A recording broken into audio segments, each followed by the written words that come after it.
Imagina que tienes mucha hambre y vas a cocinar. Por supuesto, quieres hacerlo lo más rápido posible y ahorrando energía porque el gas está por terminarse. ¿Consideras que el recipiente que elijas pudiera representar alguna ventaja? Por experiencia, sabemos que el tiempo que tardamos en cocinar depende de la cantidad que preparemos, pero también influye el recipiente que ocupemos.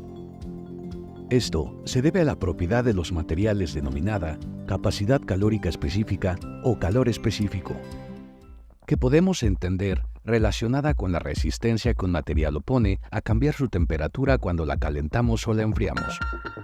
Por ejemplo, para aumentar 1 grado Celsius la temperatura de 1 kilogramo de agua, se requieren 4.18 kilojoules de energía, por lo que este es su calor específico representado por la letra minúscula C. Esta propiedad varía de acuerdo al estado de agregación de las sustancias, como sucede con el agua en sus diferentes estados. En estado líquido, el agua tiene una estructura molecular constituida por puentes de hidrógeno, los cuales requieren una mayor cantidad de energía para romperse y permitir que las moléculas vibren, aumentando su temperatura, que cuando se encuentran en estado sólido o gaseoso. De hecho, el calor específico del agua es muy superior al de otras sustancias, aproximadamente 10 veces mayor que el del acero, 5 veces mayor que el del vidrio y un poco más del doble que el del aceite de oliva, por lo que se necesita más energía para incrementar la temperatura del agua, de la que requieren otros materiales. También significa que tardará más tiempo en desprender esa energía, es decir, en enfriarse, lo cual es una ventaja, pues gran parte de la radiación solar llega a la Tierra, es absorbida por los océanos, quienes se encargan de distribuir el calor a lo largo de miles de kilómetros antes de liberarlo a la atmósfera. Esto contribuye a regular la temperatura ambiental, por lo que se dice que el océano es el termostato de la Tierra. También, gracias a esta propiedad del agua, los seres vivos mantienen una temperatura constante, sin que su metabolismo se vea afectado cuando se presentan cambios bruscos de temperatura. El calor específico se define como la cantidad de calor que se requiere para elevar 1 grado la temperatura de una unidad de masa. Matemáticamente, se expresa de esta forma. Para una gran cantidad de sustancias, el calor específico es un valor conocido que se ha calculado experimentalmente y se encuentra reportado en tablas que puedes consultar.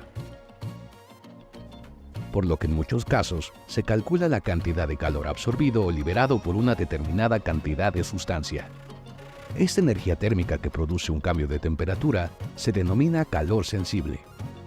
Por ejemplo, podemos calcular la cantidad de calor que absorben 250 mililitros de agua para cambiar su temperatura de 20 grados Celsius a 100 grados Celsius. Para ello, tomaremos en cuenta algunas consideraciones. Supondremos que se coloca en una olla de aluminio de medio kilogramo y que tanto el agua como la cacerola están a la misma temperatura y que al calentarlos aumenta en la misma proporción, por lo que el incremento es de 80 grados Celsius. Además, como la densidad del agua es 1 gramo por mililitro, los 250 mililitros equivalen a 250 gramos, que expresados en kilogramos son 0.25. Con la información que conocemos, calculamos la cantidad de calor que absorben el agua y el aluminio para elevar su temperatura. Los resultados nos muestran que, aunque la masa de la olla es el doble de la del agua, la cantidad de calor que se suministró al agua es más del doble que la del aluminio, debido a la diferencia que existe entre su calor específico. Si reemplazáramos el recipiente de aluminio por uno de otro material, ¿cuál elegirías para ahorrar energía? Hemos visto cómo al variar la energía térmica de un sistema se produce un cambio de temperatura. También puede presentarse un cambio en el estado de agregación de las partículas, haciendo que un sólido se transforme en líquido o un líquido se transforme en vapor.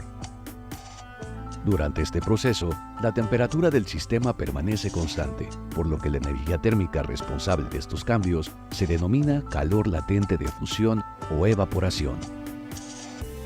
Como se observa en la gráfica, los cambios de fase en el agua se presentan en 0 grados Celsius y 100 grados Celsius, temperaturas que se mantienen constantes, mientras que el hielo se funde o el agua se convierte en vapor. La energía necesaria para producir un cambio de fase está en función de la cantidad de sustancia y de su calor de fusión o vaporización, los cuales puedes consultar en tablas.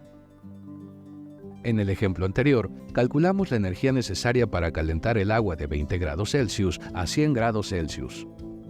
Ahora, veamos cuánta energía se requiere para convertir el agua que ya se encuentra a 100 grados Celsius en vapor.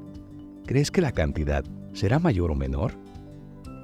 Como podemos notar, a pesar de que la temperatura se mantiene constante durante el cambio de fase, la cantidad de energía es mucho mayor, ya que debe ser capaz de vencer las fuerzas que mantienen unidas a las moléculas, logrando que se separen y pasen a la fase de vapor. Por lo que podemos concluir que la energía necesaria para cambiar la temperatura o el estado de agregación depende no solo de la cantidad de sustancia, sino de sus propiedades, definidas por estructura molecular.